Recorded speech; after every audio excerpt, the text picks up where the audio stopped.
Kita akan belajar malam hari ini tema berbahagialah orang yang membawa damai, karena mereka akan disebut anak-anak Allah. Ya, Bapak Ibu, kata membawa damai di sini harus dipahami dengan tepat. Ya, membawa damai.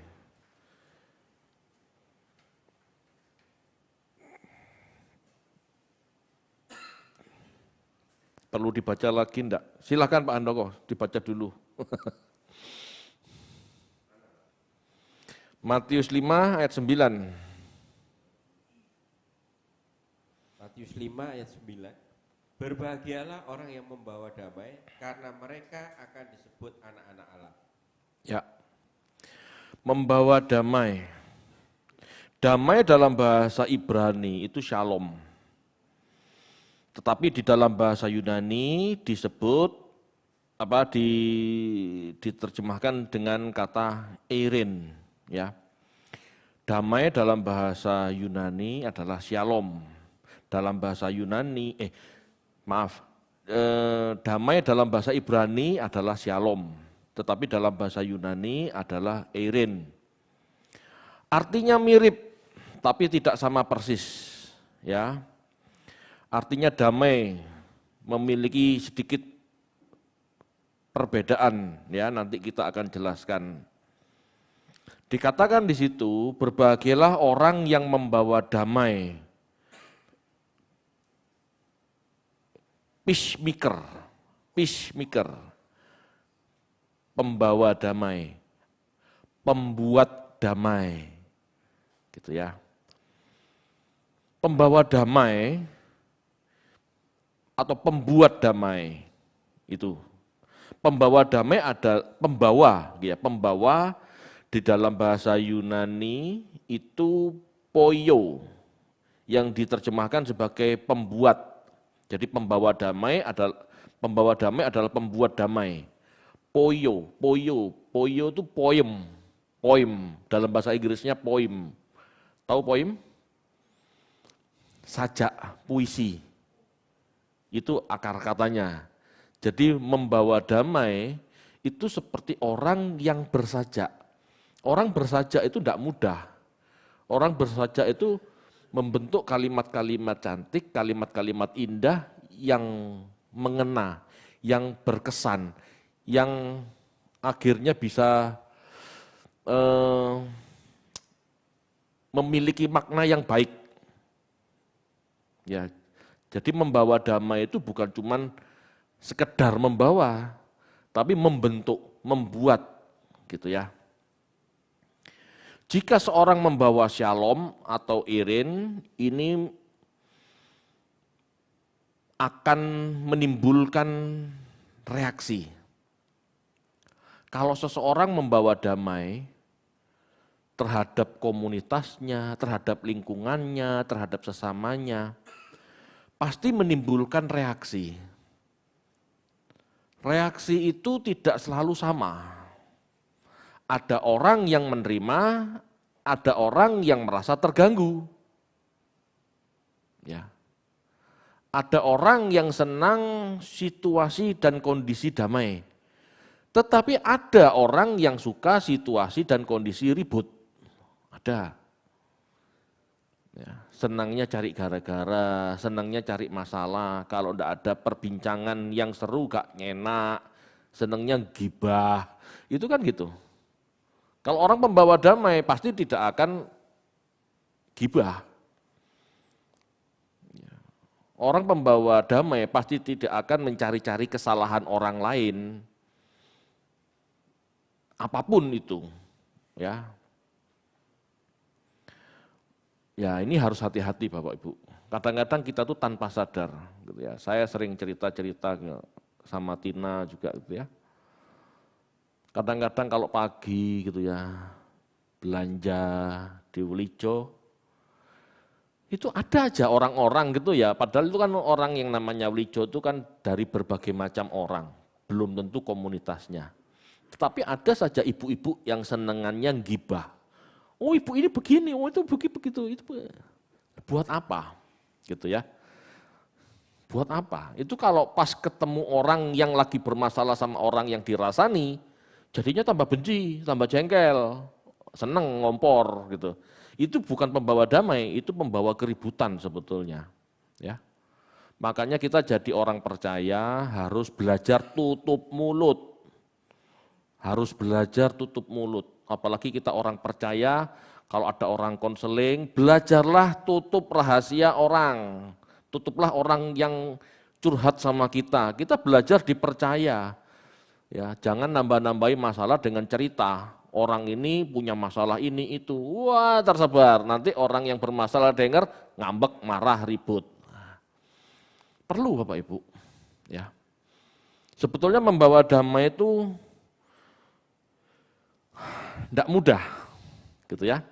Karena hal-hal kecil kayak begini nih kita selalu bablas, nggak ada remnya. Ayo belajar, ya khususnya ibu-ibu. Bapak Ibu, ada beberapa reaksi jika seseorang membawa damai. Yang pertama, menerima. Yang kedua malah terganggu atau mengganggu.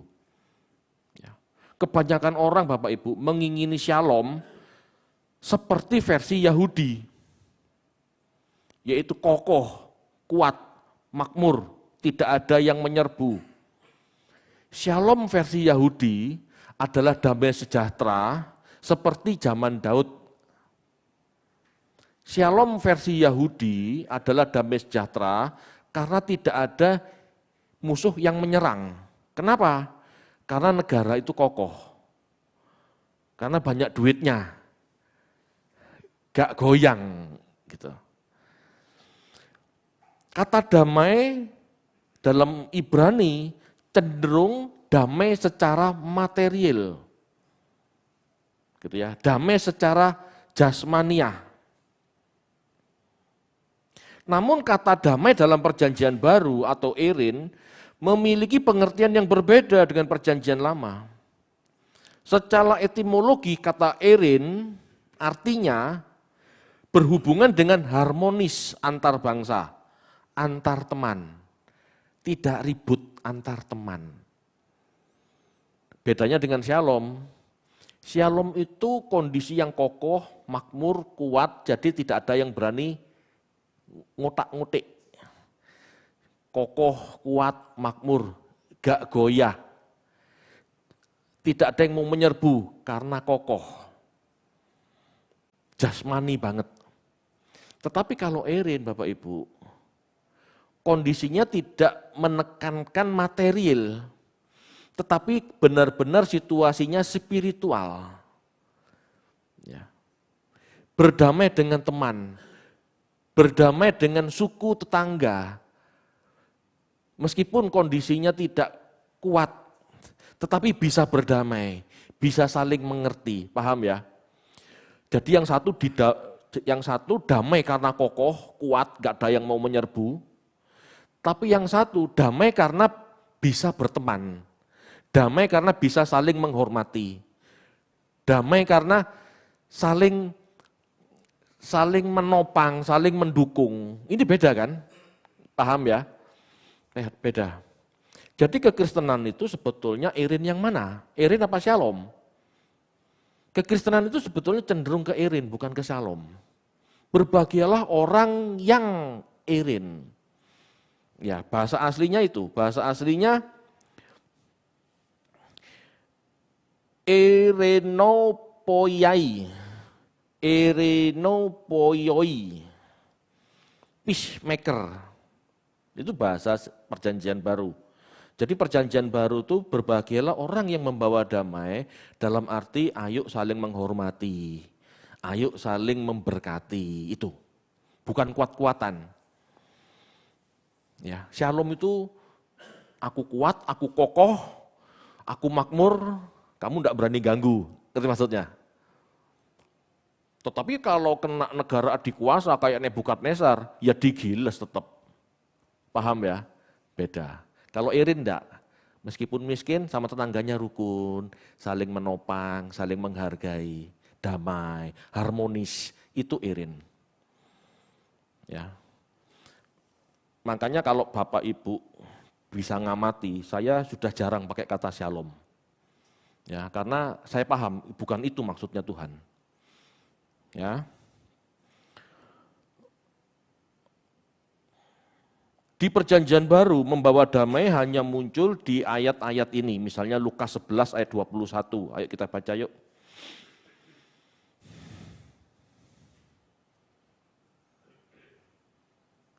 Lukas 11 ayat 21. Apabila seorang yang kuat dan yang lengkap bersenjata menjaga rumahnya sendiri, maka amalah segala miliknya. Ya. Itu dalam makna lebih cenderung ke shalom gitu ya. Lukas 19 ayat 42.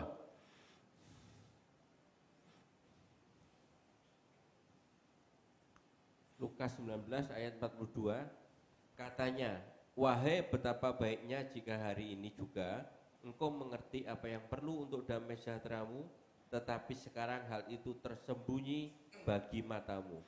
Ya, damai sejahtera di situ irin. Jadi di Perjanjian Baru Bapak Ibu, ya di Perjanjian Baru kata damai yang dipakai kata irin karena bahasa Yunani kan. Tetapi bukan berarti orang Yahudi paham arti kata ini. Banyak yang tidak paham. Ya. Pengertian mereka masih di shalom, masih cenderung aman, kokoh, gak tergoyahkan seperti yang di Lukas 11 ayat 21. Seperti itu. Ya. Bapak Ibu, Yesus dalam khotbah di bukit ini sedang merujuk perdamaian dalam arti skala besar maupun skala kecil. Skala besar artinya perang. Ya, Yesus sedang merujuk perdamaian dalam arti skala besar, dalam arti ini perang.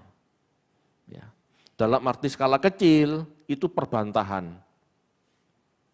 Jadi berbahagialah orang yang membawa damai. Itu maksudnya kamu jangan berpikir untuk perang. Ingat ya, pada saat itu latar belakangnya di Galilea. Khotbah di bukit ini kan di sebuah bukit di wilayah Galilea. Wilayah Galilea kalau Bapak ingat pelajaran Biblika, itu tempat berdirinya gerakan Selot. Gerakan orang-orang yang berniat memberontak kepada Kekaisaran Roma.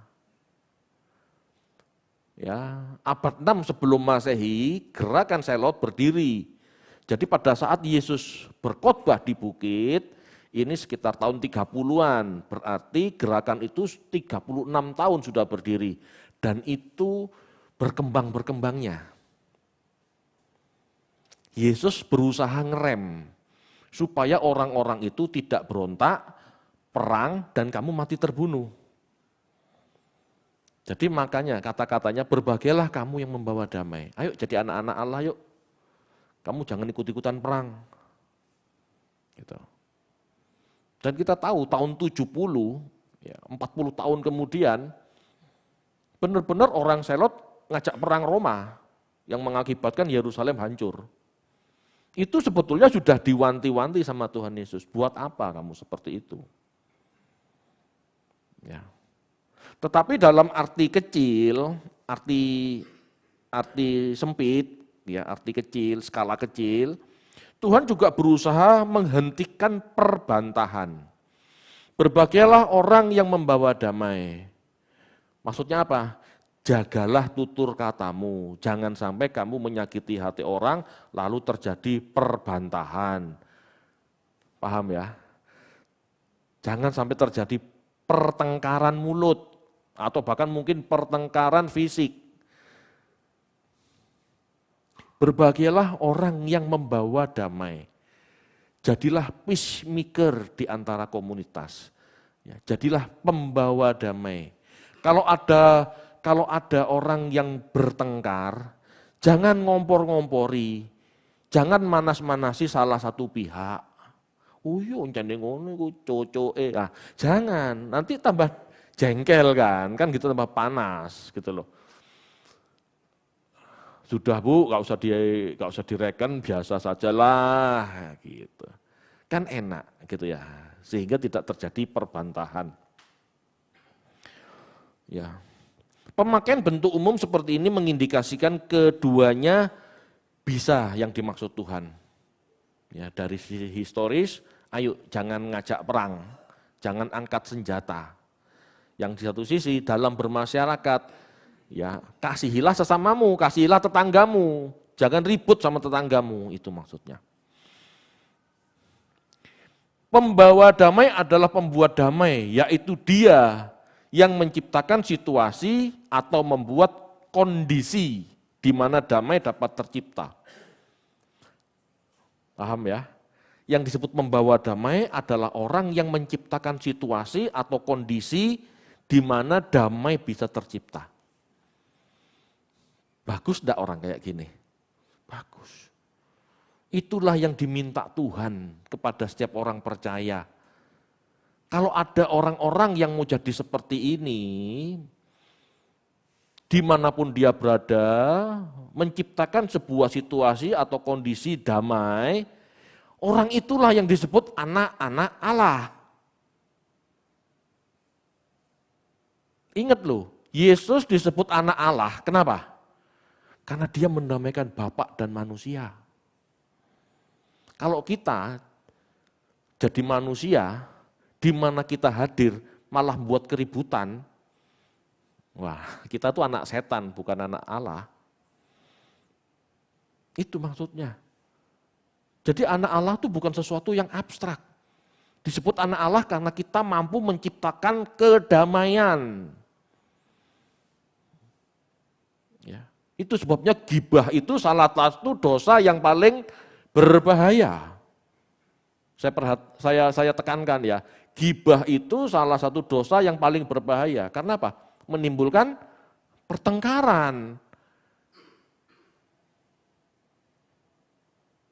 Fitnah ataupun bukan, kalau orang mendengar sesuatu yang buruk dan orang yang diceritai itu punya kejengkelan sama orang yang diceritakan, dia akan terbakar kan. Dia akan panas hati. Halo. Ayo renungkan yuk. Jadilah peacemaker. Jangan jadi gibaher. Atau pembuat keributan. Kesana sini ngomongin orang. Kesana sini ngomongin masalah orang. Kasih itu menutupi, Bapak Ibu. Kamu tahu ceritanya, tutupan orang lain yang tidak punya masalah, gak perlu tahu. Orang lain yang tidak berhubungan dengan orang itu, gak perlu tahu. Tutup mulut. Ya. Kadang-kadang kita juga pergi. Ya ini kenapa saya tekankan, karena di dalam dunia kita orang-orang seperti ini banyak. Kadang-kadang Tina tak ajak belanja ke toko seseorang yang sudah kenalan lama. Di toko itu Tina enggak tanya enggak apa. Lah yang punya toko cerita dari A sampai B sampai Z. Wah, buat apa gitu loh. Ya, kalau orang yang kepoer gitu ya. Tukang kepo. Ya memang berdampak, dia akan ke toko itu supaya dapat informasi, kan gitu ya. Tapi kan nggak ada gunanya. Buat apa? Buat apa Bapak Ibu? Kenapa numpuk sampah dalam hati kita? Kenapa numpuk sampah dalam pikiran kita? Jangan jadi gibaher, pembuat gibah. Tapi juga jangan jadi kepoer, penerima sampah. Jangan. Hentikan semua itu. Gitu ya. Saya ngomong begini kenapa? Ya karena dua hal ini umum di komunitas kita, orang Indonesia. Ya. Bapak Ibu, pembawa damai memuat dua hal. Ya, secara biblika historis, anak-anak Allah seharusnya memiliki kodrat membawa damai seperti Yesus membawa damai. Yesus membawa damai antara Allah dan manusia. Demikianlah kita harus membawa damai bagi sesama. Kalau bisa damaikan, jangan ngompor-ngompori gitu ya. Bagi pembawa damai disebut anak-anak Allah. Bagi yang tidak membawa damai berarti disebut anak-anak iblis. Kan gitu aja sebetulnya. Anak Allah yang dimaksud manusia memiliki karakter ilahi. Ya. Anak Allah yang dimaksud manusia yang memiliki karakter ilahi, membawa damai. Ini sebagai lawan anak-anak iblis yang dari semula sukanya berdusta, membunuh manusia. Caranya iblis membunuh manusia dengan mengadu domba. Ya dengan gibahar tadi itu. Dengan menjadi gibahar itu. Kemana-mana gibah. Jadi antara si A dan si B yang menerima informasi yang enggak perlu ini sebetulnya, akhirnya bentrok, akhirnya ribut. Buat apa seperti itu? Ya. Bapak Ibu, pada zaman itu ya secara biblika historis, orang-orang Selot banyak mempengaruhi orang-orang Yahudi, terutama yang miskin, untuk memberontak. Ya, secara biblika historis, dari secara kesejarahan, kenapa Tuhan Yesus berkhotbah di bukit menyarankan untuk membawa damai? Karena supaya orang-orang miskin itu tidak terhasut untuk memberontak. Anda tahu Bapak Ibu, di dalam sosiologi, orang-orang yang paling mudah terhasut adalah orang-orang miskin. Itu jelas. Kalau Anda lihat ya, yang demonstran-demonstran itu, demonstran-demonstran di depan istana, di depan DPR gitu ya, kebanyakan itu orang miskin. Karena mereka merasa teraniaya, mereka merasa tidak mendapatkan keadilan, mereka putus harapan. Jadi mereka mudah dikompor-kompori untuk ngangkat senjata, mudah dikompor-kompori untuk demo, untuk protes, untuk berjuang menegakkan keadilan. Itu isu paling mudah. Tapi kalau orang kaya, gak akan berpikir seperti itu. Ngapain? Betul enggak? Orang kaya, berpendidikan, punya pekerjaan, lu ngapain aku demo, tokoku gimana? Kan mesti pikirannya gitu. Ya, sama zaman dulu juga begitu. Ajakan-ajakan berperang melawan kekaisaran Roma itu adalah demi gitu ya, itu adalah demi menegakkan kerajaan Daud, memulihkan kerajaan Israel. Itu cita-cita mereka. Yang paling bisa dihasut untuk diajak perang adalah orang-orang miskin itu. Ingat ya, konteks khotbah di bukit kan Yesus ngomong kepada orang-orang banyak yang kebanyakan petokoi, betul ya, yang kebanyakan orang miskin, itu. Jadi Yesus sudah ngerem sebetulnya, supaya jangan berontak, supaya kamu enggak binasa. Percaya saja kehendak Allah. Kalau memang sudah waktunya Tuhan memulihkan kerajaan Daud, Tuhan yang akan mengerjakannya, kamu enggak usah ikut perang supaya kamu enggak mati. Itu pemikirannya. Sebagai pendengar khotbah ini, orang Yahudi saat itu pasti tidak mudah mengerti. Sebab mereka pasti bingung, bagaimana Mesias versi Yahudi bisa mendirikan kerajaannya tanpa perang. Apakah dengan mujizat seperti Musa? Nah itu. Makanya begitu Yesus dipahami, dia bukan model Mesias versi Daud atau versi seperti Musa, mereka nggak mau percaya. Orang Yahudi pasti berpikir Yesus keturunan Daud yang akan menjadi raja seperti moyangnya, yang dipahami sebagai Mesias pembebas bangsa Israel dalam arti panglima perang. Gitu. Sampai sekarang orang Israel berpikir seperti itu. Tetapi ada sebagian yang mengerti yang tidak mau perang. Ya, kalau Anda lihat orang-orang yang berusaha mendirikan kerajaan Israel, sekarang ini disebut Zionis.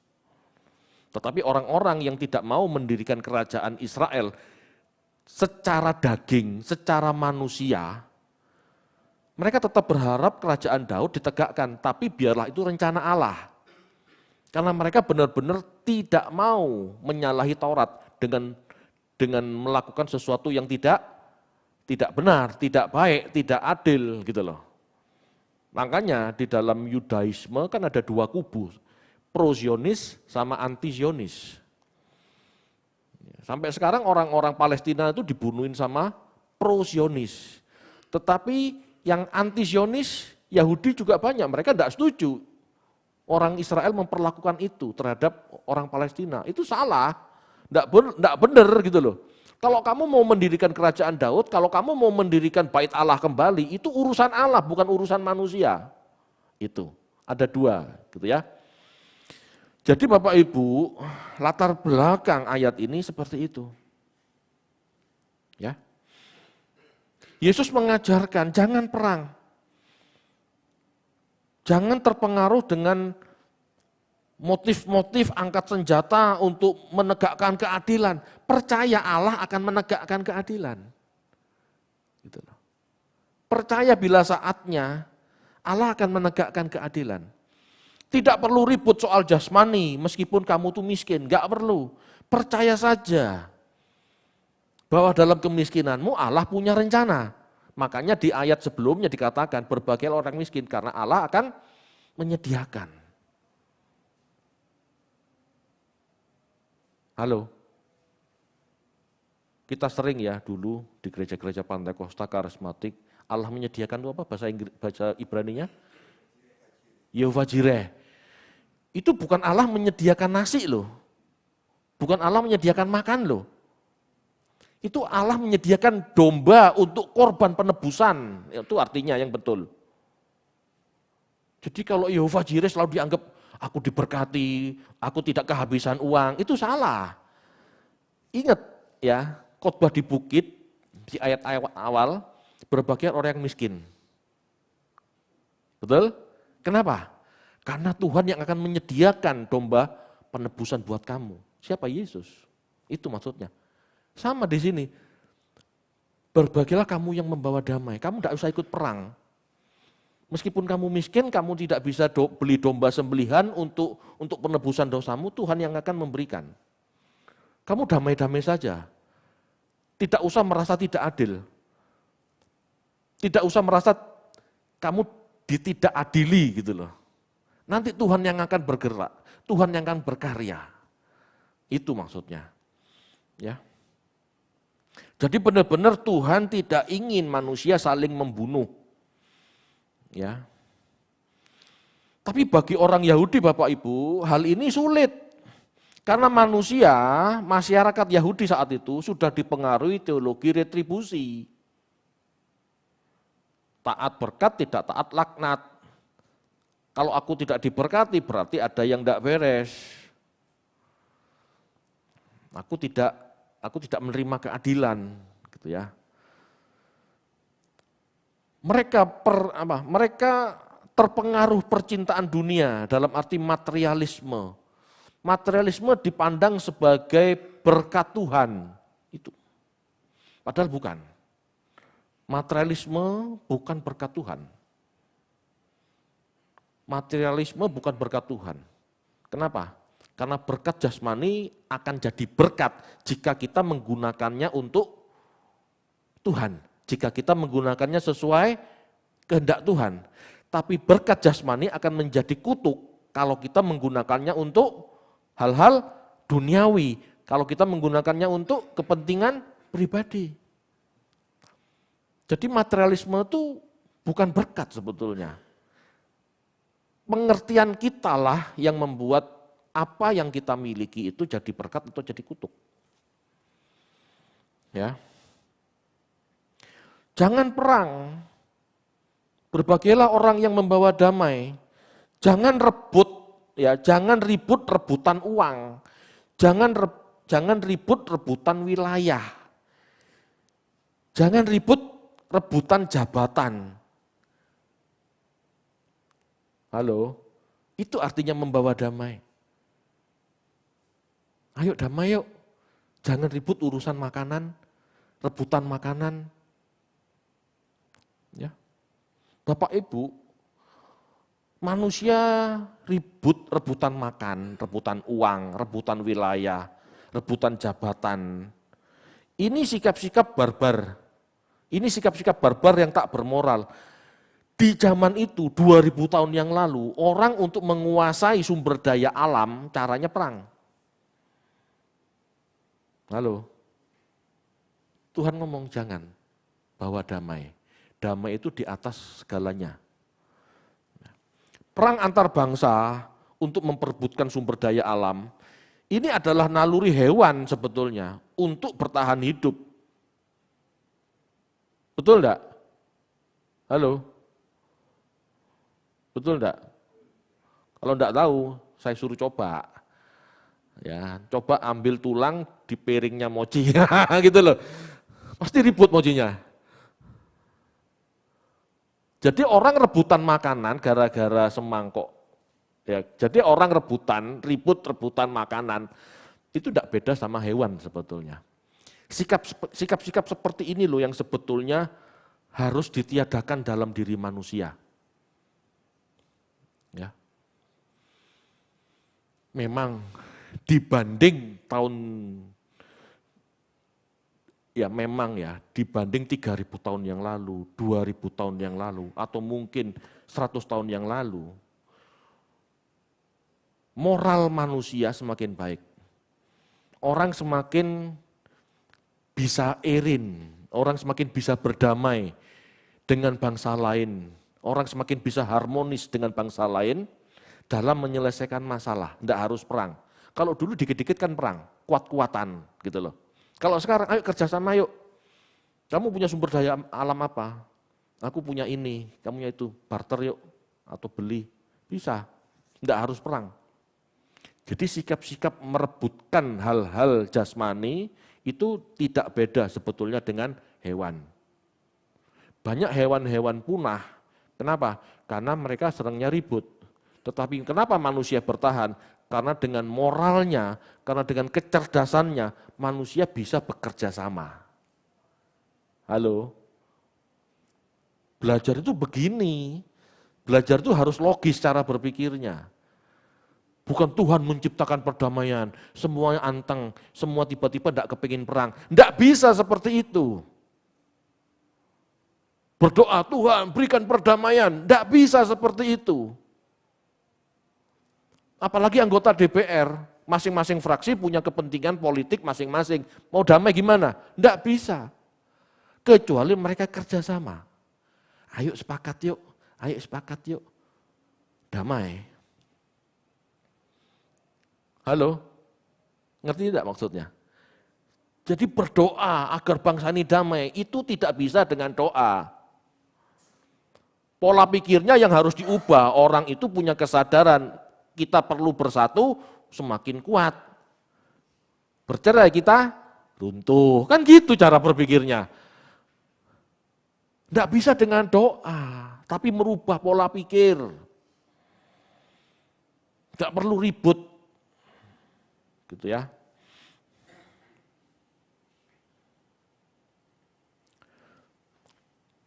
Bapak Ibu, semua ini, kedamaian ini seharusnya bisa diselesaikan dengan terhormat sebagai manusia cerdas. Tuhan Yesus sebetulnya mengarah ke situ, berbahagialah orang yang membawa damai. Jangan ribut, ayo yang harmonis dengan tetangga, ayo yang harmonis dengan sesamamu. Itu sebabnya Tuhan mengatakan kasihilah sesamamu manusia. Bukan kasihi sesukumu, kasihi sesamamu manusia. Tuhan ingin sesama manusia itu berdamai. Ya, tidak perang. Ya. Lalu pemahaman kedua, ya, yang pertama tadi secara biblika historis, yang kedua secara spiritual. Ukuran damai Allah pasti bukan materi dan kepentingan jasmani. Ya. Damai secara spiritual itu artinya manusia bisa merasakan kedamaian dalam batinnya. Ya. Sekali lagi, ukuran damai dari Allah pasti bukan materi dan kepentingan jasmani. Sehingga mendamaikan sesama manusia memerlukan pencerahan akan hal ini. Ya, orang butuh belajar Bapak Ibu supaya memiliki damai di hati. Ya, tadi yang pertama, damai antar manusia. Gitu ya. Kita sudah selesai. Sekarang damai dengan diri sendiri. Bagaimana kita bisa merasakan damai dalam diri sendiri? Bagaimana kita bisa membawa damai dalam kehidupan kita sendiri? Ya, ini memerlukan pencerahan. Irin atau damai yang kita bawa adalah irin rohani. Kalau irin secara jasmani tadi berdamai dengan teman, tetangga, sesama manusia secara harmonis, itu artinya damai ya. Berhubungan secara harmonis itu damai. Tetapi damai dengan diri sendiri itu berbeda. Damai secara rohani maksudnya keadaan damai yang diberikan Tuhan seiring pemindahan hati dari dunia kepada kerajaan Allah. Bapak Ibu, kalau Anda banyak punya keinginan, ya, kalau Anda punya banyak keinginan dan Anda merasa keinginan Anda itu sebuah kebutuhan, sedangkan kemampuan Anda terbatas, artinya uang Anda cuma sedikit, damai enggak? Gelisah. Anda enggak mungkin damai. Anda kepingin beli tanah misalnya, uangnya kurang. Padahal cek ngebet, aku perlu itu untuk anakku supaya rumahnya enggak jauh-jauh. Dekat rumah aja, itu ada rumah mau dijual. Tapi kok enggak punya duit ya? Damai enggak? Nah, gelisah hatinya. Piye Pak? Piye Mah? Ngutang bank yuk. Ngutang bank. Habis ngutang bank, bingung bayari utang cicilan. Damai enggak? Enggak. Didatangi debt collector kalau telat. Damai enggak? Enggak. Kenapa itu? Karena kita tidak puas dengan kebijakan Allah. Karena kita tidak bisa percaya Allah menuntun kita. Karena kita tidak percaya Allah mengkondisikan kita yang terbaik. Kita minteri Allah. Halo.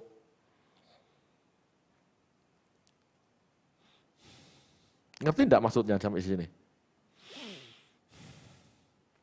Hubungan yang harmonis antara Allah dan manusia oleh karena karya Tuhan berkaitan dengan keselamatan, berkaitan dengan perubahan pikiran, berkaitan dengan perubahan kodrat segambar dan serupa. Ya. Jadi keharmonisan antara Allah dan manusia itu berkaitan dengan keselamatan. Kita belajar menikmati Tuhan, apapun yang terjadi kita akan tetap kokoh bersama Tuhan. Karena bagi kita tidak ada damai sejahtera selain Tuhan sendiri. Kita gak akan pernah bisa damai Bapak Ibu. Hati kita, batin kita gak akan pernah bisa damai kalau kita tidak percaya Tuhan. Tidak percaya itu bukan aku tidak percaya Yesus Tuhanku, bukan. Kita tidak pernah bisa damai jika kita tidak percaya Tuhan. Dalam arti Tuhan kontrol hidup kita. Tuhan memiliki rencana dalam hidup kita. Ngerti enggak maksudnya? Kalau kita percaya Tuhan itu campur tangan dalam kehidupan kita, ya kalau kita percaya Tuhan campur tangan dalam kehidupan kita pasti damai. Masalahnya kita tidak pernah merasa damai karena kita tidak merasa Tuhan campur tangan. Ini enggak usah ngomong orang lain, saya. Ini enggak mudah soalnya, ya. Saya sendiri yang khotbah ini kadang-kadang masih enggak stabil, jatuh bangun. Pada saat saya nggak bisa nyekolahkan anak, saya gelisah. Tidak ada damai sejahtera, nggak ada irin. Itu kan bukti saya tidak percaya Tuhan, bahwa Tuhan menghendaki kondisi yang demikian. Tetapi setelah saya merenung, setelah saya berpikir, mungkin saja ini cara Allah mengarahkan PK ke STT. Ayo belajar yuk. Ayo belajar yuk. Ayo belajar percaya yuk. Bahwa Tuhan campur tangan dalam hidupmu. Kalau Tuhan kepingin BK sekolah di kampus sesuai dengan keinginan BK, Tuhan pasti bisa kok sediakan dananya. Saya belajar percaya Bapak Ibu, bahwa kondisi miskin saya, kondisi saya nggak punya uang, itu campur tangan Tuhan untuk mengarahkan BK. Paham enggak maksudnya? Saya belajar percaya. Kalau saya membantah Tuhan, enggak damai sejahtera saya. Contoh, saya berhutang pada Pak Handoko atau pada Pak Tony, aku pinjam duit untuk nyekolahkan BK, kemana? Ke Petra. Misalnya ini. Damai sejahtera enggak saya? Enggak juga. Saya malah jadi batu sandungan buat Anda. Saya enggak bisa khotbah, jangan berhutang. Enggak bisa, saya sendiri ngutang kok. Piye carane? Jangan berhutang Bapak Ibu, karena orang yang berhutang akan menjadi budak orang yang menghutanginya. Itu firman Tuhan kan, betul enggak? Betul enggak? Bagaimana saya bisa jadi contoh? Bagaimana saya bisa jadi teladan? Bagaimana saya bisa khotbah itu kalau saya sendiri berhutang? Malah rusak rencana Tuhan dalam tangan saya. Makanya kita tuh harus belajar percaya, ini kehendak Tuhan. Ya sudahlah, enggak ada uang enggak apa-apa. Mungkin BK dikehendaki Tuhan ke STT. Mungkin. Meskipun sampai sekarang BK tuh enggak kepingin jadi pendeta. Ngelihat pendeta tuh muak dia. Banyak dramanya. Betul. Ya saya ngomong, BK kalau kamu mau pulang, pulang saja, enggak masalah. Ya kita nanti atur lagi kamu mulai dari mana. Percaya, belajar percaya. Belajar percaya itu berarti dalam kehidupan kita damai sejahtera karena kita tahu Tuhan pimpin hidup kita. Itu damai sejahtera dari Tuhan. Enggak sibuk, enggak punya uang, utang kanan, utang kiri, nabrak kanan, nabrak kiri. Akhirnya apa? Merugikan orang lain, dikejar-kejar debt collector. Enggak jadi berkat tambah. Belajarlah percaya bahwa kondisi hidup kita itu yang terbaik buat jiwa kita. Kita ini kan sedang diperbaiki Tuhan. Kalau kamu melakukan sesuatu itu dengan cara-caramu, enggak dengan cara Tuhan, jiwa kita enggak pernah terbentuk. Halo? Saya bisa ngomong begini Bapak Ibu setelah mengalami. Kalau enggak ngalami saya enggak tahu. Paham enggak maksudnya Bapak Ibu? Orang harus belajar melihat situasi dan kondisi yang Tuhan tetapkan bagi dirinya. Karena itulah proses pembelajaran buat kita. Kalau Alkitab ini kan pembelajaran buat umum. Tapi tiap-tiap orang, Tuhan kan tahu penyakitnya. Disitulah Tuhan akan membentuk kita sebagai orang yang berkenan. Masing-masing pribadi paketnya beda-beda. Itu maksudnya. Dan kita tidak akan pernah bisa merasakan damai dalam proses yang kita lalui jika kita tidak berserah, jika kita tidak percaya Tuhan campur tangan. Kita usaha dengan usaha sendiri, kita berjuang dengan cara kita sendiri, tidak akan ada damai sejahtera. Pasti ada gelisah. Tapi kalau Tuhan belajar berserah, nak, sorry ya, papa enggak punya uang, papa enggak bisa sekolahkan kamu. Ayo, kamu belajar kerja sekarang, aman. Kamu enggak diuber-uber hutang. Ada damai enggak? Damai. Tapi relakan dirimu untuk dibentuk Tuhan, enggak enak. Melihat anak enggak bisa sekolah itu enggak enak, tetapi itu cara Tuhan menekuk kita, mengajar kita, supaya kamu tidak mengandalkan diri sendiri. Halo Bapak Ibu. Caranya seperti itu. Saya ngomong begini bukan benar-benar saklek enggak boleh berhutang. Orang berhutang itu kan bisa perhitungan, paham ya? Aku hutang, tapi aku siap bayar Pak. Ada yang tak jaga no. Enggak mungkin aku sampai tidak makan. Nah, gitu ya. Apalagi kalau ini hutang-hutang produktif, ini hutang Pak buat modal kerja. Supaya pekerjaan saya bisa lancar, bisa jalan terus, ada perhitungannya, dan ini tidak mempengaruhi kehidupan keluarga saya, itu oke. Tapi kalau hutang akhirnya membuat kita bingung, istilahnya apa ya,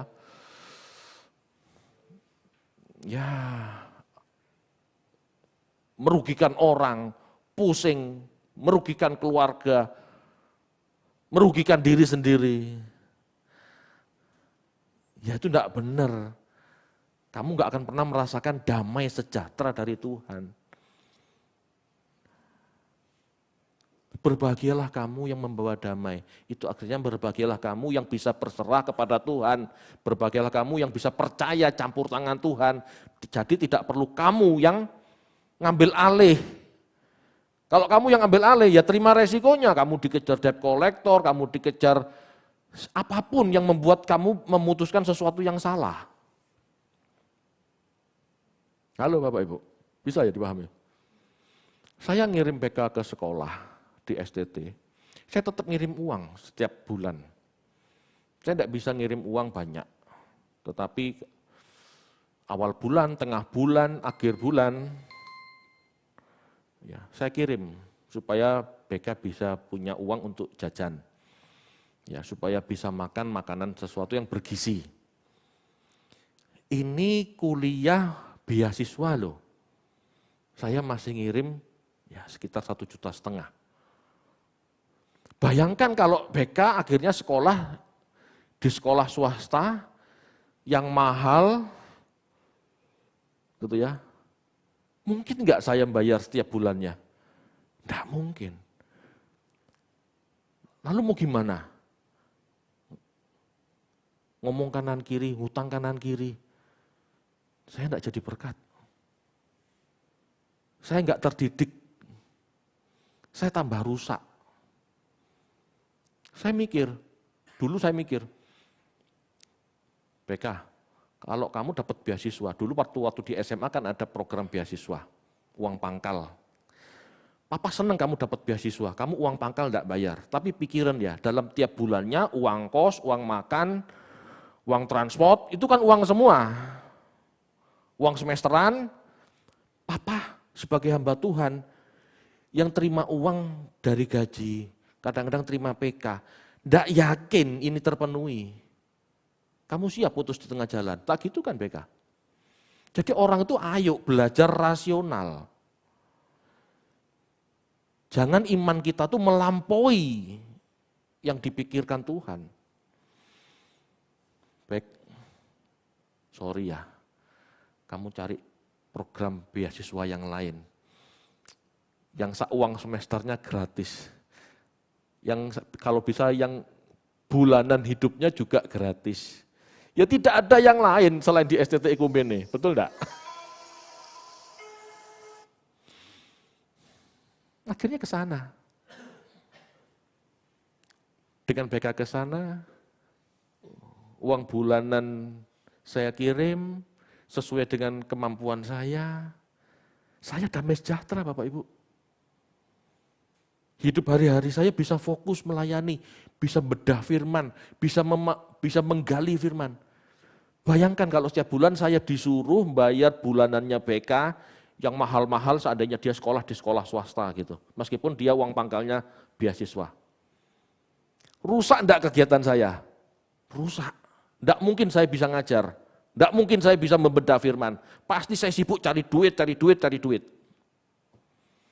Enggak salah cari duit, tetapi kalau diperbudak sama tuntutan gengsi, sama tuntutan pandangan orang, ya kita yang repot sendiri, kita yang tidak ada damai. Ngerti tidak maksudnya?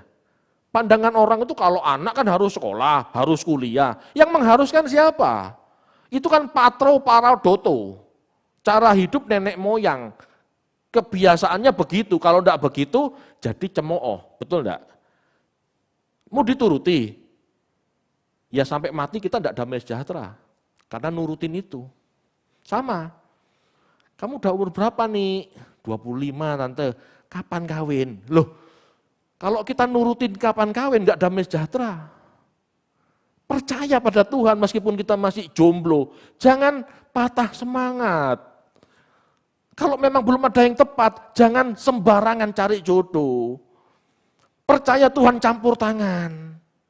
Suatu saat Tuhan akan kirim orang yang terbaik. Jangan gerasa gerusu. Halo? Kalau gerasa gerusu, kita yang tidak damai. Kita tidak kalau gitu ya. Kalau kita dengar omongan orang kita tidak damai, kalau kita gerasa gerusu carinya, dalam perjalanan hidup kita bisa damai enggak? Hanya karena cari, aku jomblo, aku malu, aku cari cowok ternyata cari cowok ketemunya bajingan, preman. Bisa damai? Enggak bisa. Mana bisa pacaran sama orang yang tidak seiman, orang yang tidak sepaham bisa damai. Tidak ditapui sama pacar geradakannya gini kan bagus. Tapi kan banyak kenyataannya orang hanya karena dengar omongannya orang, kapan kawin, akhirnya salah kawin, salah menikah. Ketemu suami-suami yang geradakan, tidak bertanggung jawab. Halo? Ngerti tidak maksudnya? Belajar berserah sama Tuhan, belajar campur tangan sama Tuhan, belajar berserah sama Tuhan, belajar percaya campur tangan Tuhan, itu yang namanya berdamai dengan Allah.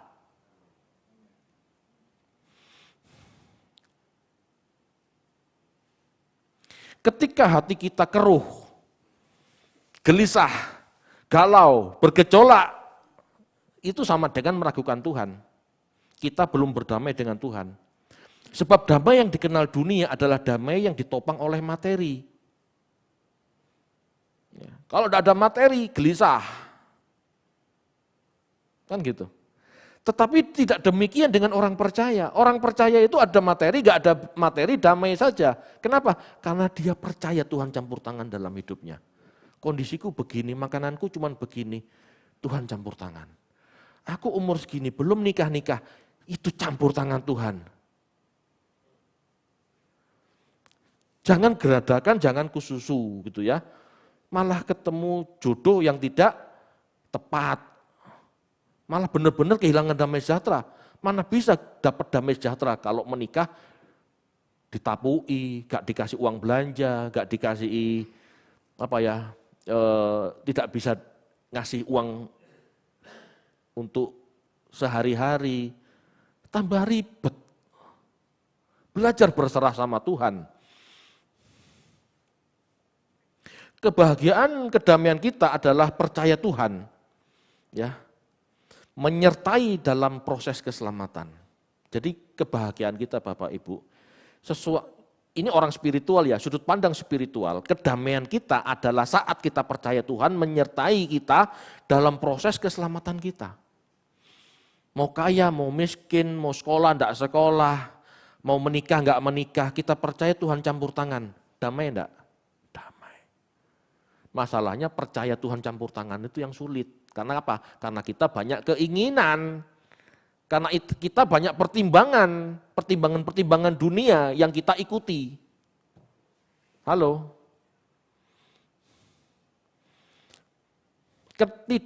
Ketidakadaan damai dalam hidup kita, umumnya itu kita buat sendiri masalahnya. Kalau kita tidak punya banyak keinginan dan kita percaya, kita hanya ingin melakukan yang Tuhan ingin kita lakukan, damai kok. Damai.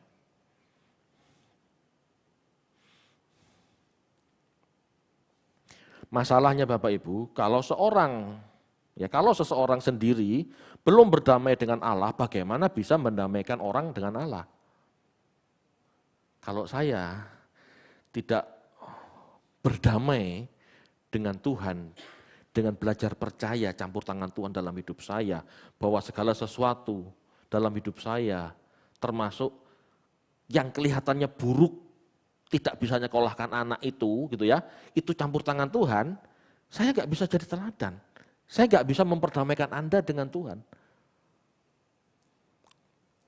Halo, ngerti tidak maksudnya? Jadi saya harus ngalami dulu. Kalau orang mau jadi pembawa damai, dia harus berdamai dulu dengan Tuhan. Itu masalahnya, itu yang berat jadi pendeta itu. Kalau cuma khotbah nggak berat kok.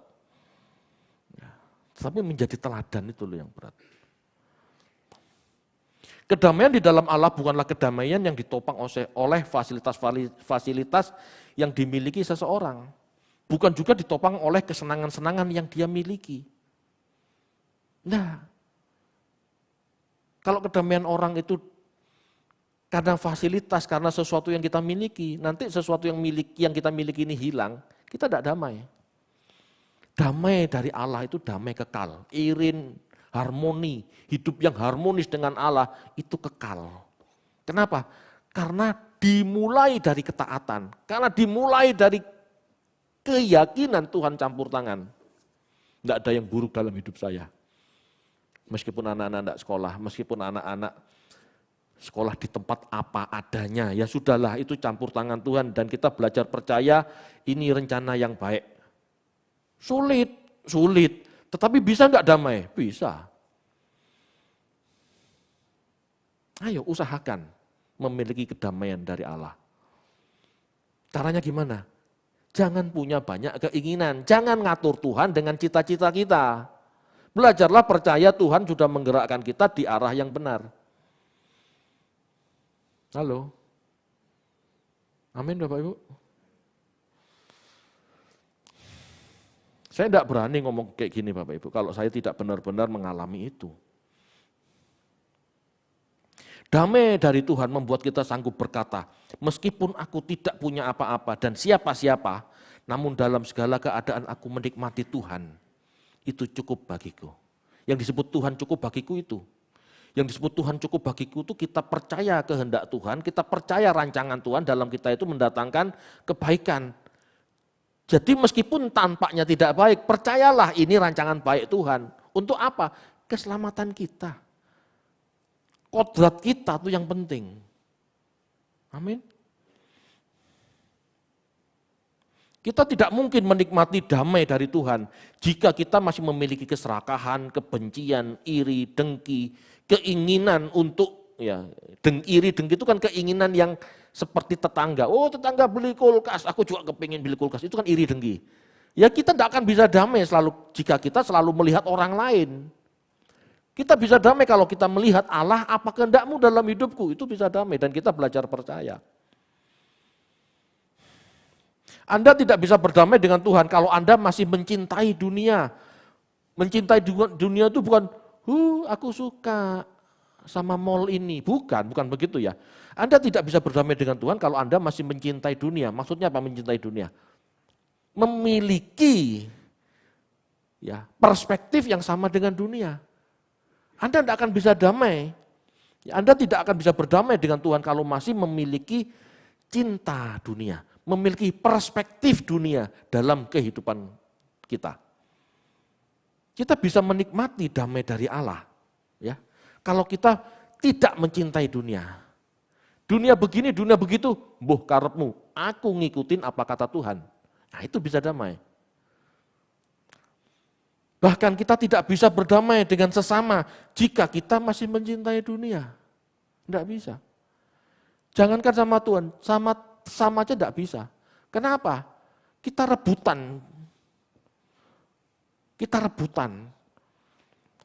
Ada proyek rebutan, sikut-sikutan, akhirnya bunuh-bunuhan, fitnah-fitnahan. Tidak bisa. Kenapa? Karena kita mencintai dunia. Apa yang dunia tawarkan kita ingini. Sama, mereka juga mengingini. Akhirnya apa? Rebutan. Kalau kita tidak mencintai dunia, kita, kamu mau merebut PPN, aku cari yang lain.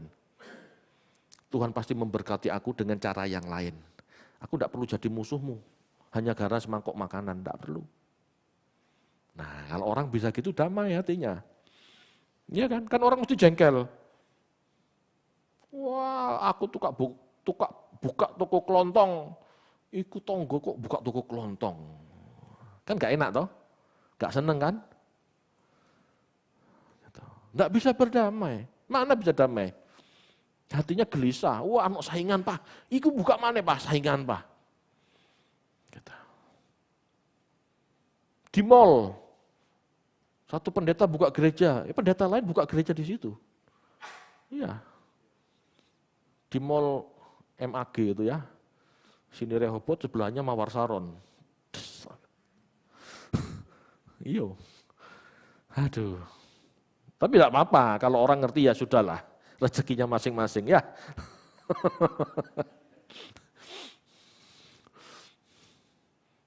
Bapak Ibu,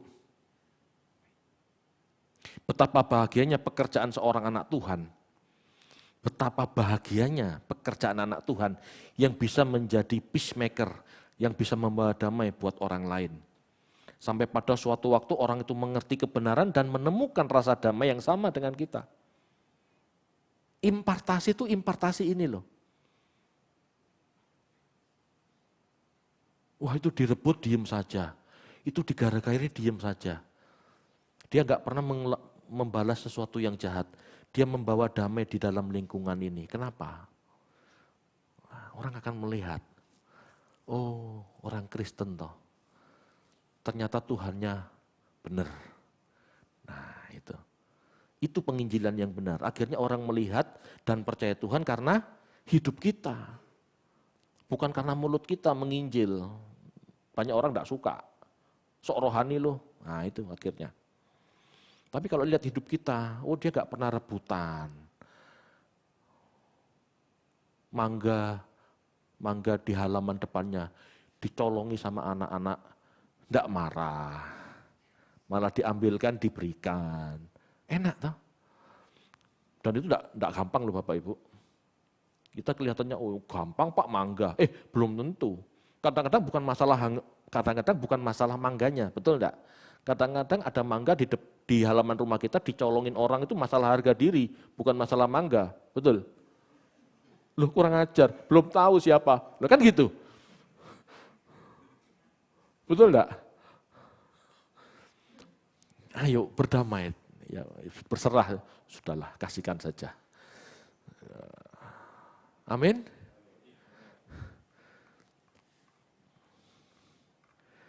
Bapak Ibu, saya berusaha khotbah semendarat mungkin, ya. Kalau terlalu teologis sulit dilakoni. Oh, pusing ya kan gitu ya. Ini kan sehari-hari.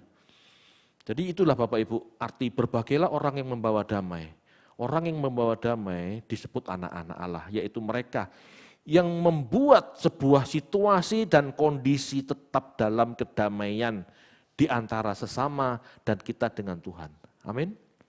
Oke, saya rasa cukup. Kita tutup dalam doa, baru kita diskusi.